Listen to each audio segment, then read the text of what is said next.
এই বুথের মেম্বার যে ঝন্টু ওর বউ ওই ক্যাম্পে থাকলে এখানে ক্যাম্প হবে না। আচ্ছা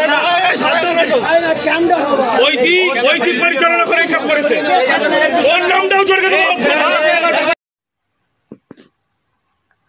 আমাদের পাড়া আমাদের সমাধান ক্যাম্পে গন্ডগোল পাকিয়ে শাসক দলের পঞ্চায়েত সদস্যকে মারধরের অভিযোগ বাম পঞ্চায়েত সদস্যের স্বামীর বিরুদ্ধে। আমাদের পাড়া আমাদের সমাধান ক্যাম্পে বাম পঞ্চায়েত সদস্যের স্বামীর বিরুদ্ধে গন্ডগোল পাকিয়ে শাসক দলের গ্রাম পঞ্চায়েত সদস্যদের মারধরের অভিযোগ। বসিরহাট মহকুমার বসিরহাট উত্তর বিধানসভার কচুয়া গ্রাম পঞ্চায়েতের ঘটনা। স্থানীয় সূত্রে জানা গিয়েছে, মঙ্গলবার কচুয়া গ্রাম পঞ্চায়েতের রোজাবাড়ি প্রাথমিক বিদ্যালয়ে একটি আমাদের পাড়ায় আমাদের সমাধান ক্যাম্পের আয়োজন করা হয়।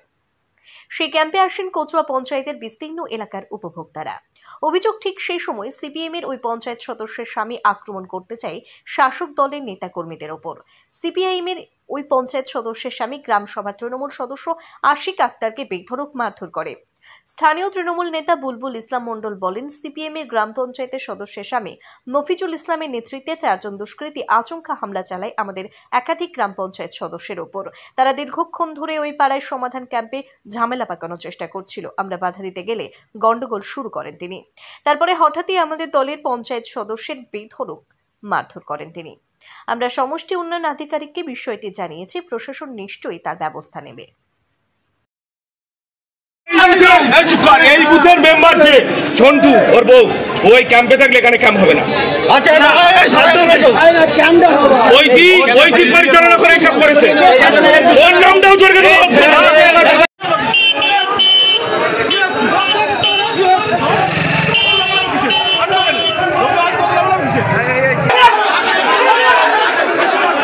করে আমাদের তৃণমূল কংগ্রেসের কর্মীদের উপর এবং আমাদের মেম্বার সাহেব যিনি ঠেকাতে গেলে তারা আমাদের মেম্বারকে একদম আক্রমণ করে তাকে বিভৎসভাবে ওখানে মারধর করে। আমার গ্রাম সভার মেম্বার আশিক আক্তারকে মারে এবং পঞ্চায়েত সমিতির মেম্বার সাবির হোসেন তাকেও মারধর করে। আমার সামনে বসে আছে আমিনুল ইসলাম, একেও মারধর করেছে।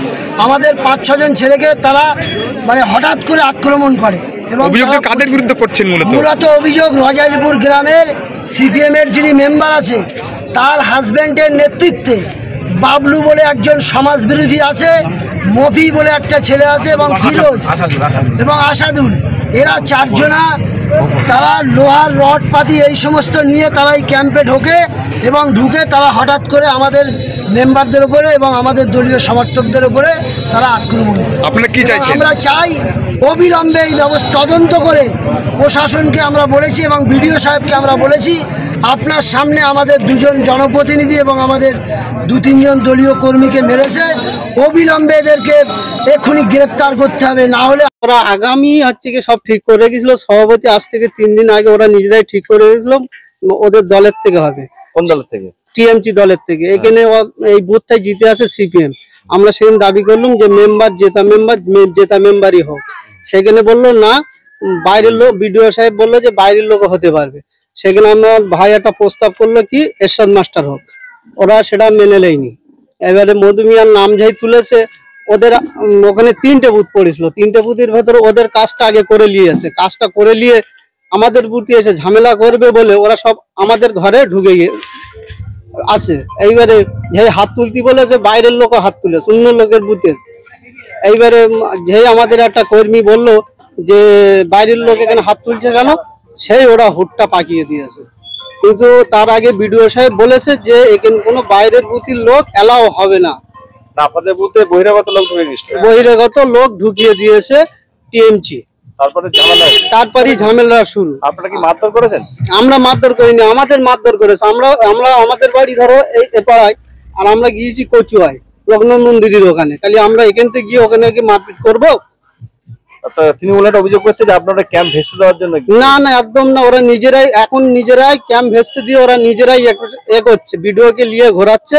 এখনো দেখলে প্রমাণ পাওয়া যায়। আমাদের 3 জনের আহত হয়েছে।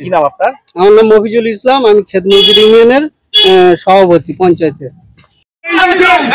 এই বুথের মেম্বার যে ঝন্টু ওর বউ ওই ক্যাম্পে থাকলে এখানে ক্যাম্প হবে না। আচ্ছা